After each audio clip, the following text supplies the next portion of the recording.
The Food Network has had its scandals, some of which have rocked the channel and its adoring fans to the core. Here are some of the juicy scandals the Food Network can never erase.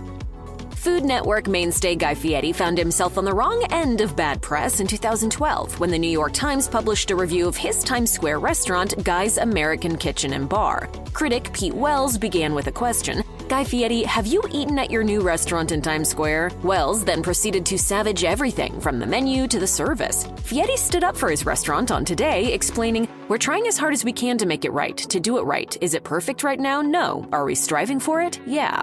Guy's American Kitchen and Bar, I mean, it's a compilation of my attitude towards food in America. Fieri added that he believed Wells wrote the review with a personal agenda, saying, "It's a great way to make a name for yourself. Go after a celebrity chef who is not a New Yorker." Guy's American Grill survived the review, but ultimately closed its doors in 2017.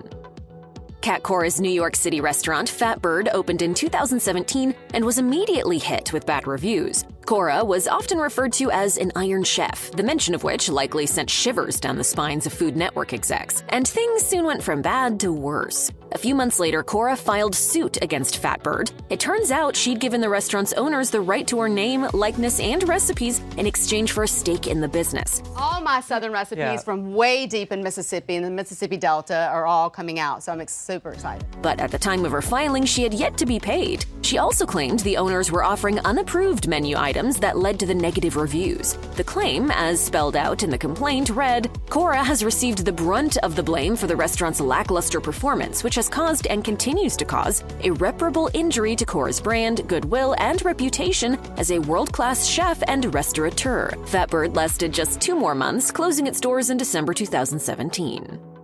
Anthony Bourdain had strong opinions and wasn't shy about expressing them, even when it came to the network that once wrote its checks. In a 2007 blog post, Bourdain focused on the Food Network, writing, "I find myself riveted by its awfulness, like watching a multi-car accident in slow motion." He singled out Food Network personalities Sandra Lee, Rachel Ray, and Paula Deen.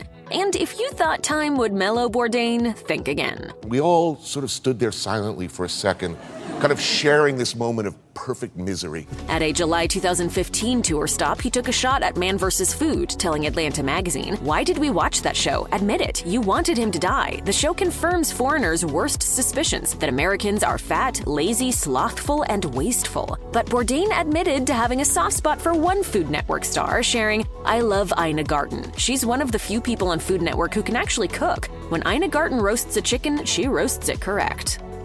Rapper Coolio was competing in the Chopped Tournament of Stars against fellow celebs Lou Diamond Phillips, Penn Jillette, and Carney Wilson, when, during the closing seconds of the first round, he saw Wilson squeeze lemon juice onto her dish and was inspired. Time had run out, so Coolio hid the lemon in his armpit and sneaked it onto his dish. The Chop Kitchen is mine!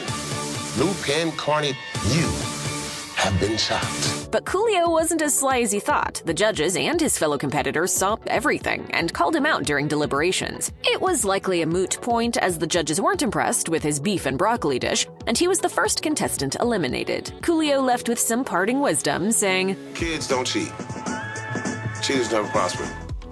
In 2017, Ann Burrell and bar owner Phil Cassicelli opened Phil and Ann's Good Time Lounge in Brooklyn. As a chef, I'm a professional pleasure provider. But despite their long friendship, Burrell and Cassicelli couldn't agree on anything. Soon, they were only communicating with each other through their attorneys. Burrell's rep told Page Six, Phil and his representative have been unwilling to meet thus far to try to reconcile the situation. But Cassicelli had a different take on the situation, replying, "That's an all-out lie. I've called her, texted her, and emailed her, and she has claimed that she didn't receive them." No surprise, Phil and Ann's Good Time Lounge closed in May 2018, after less than a year in business.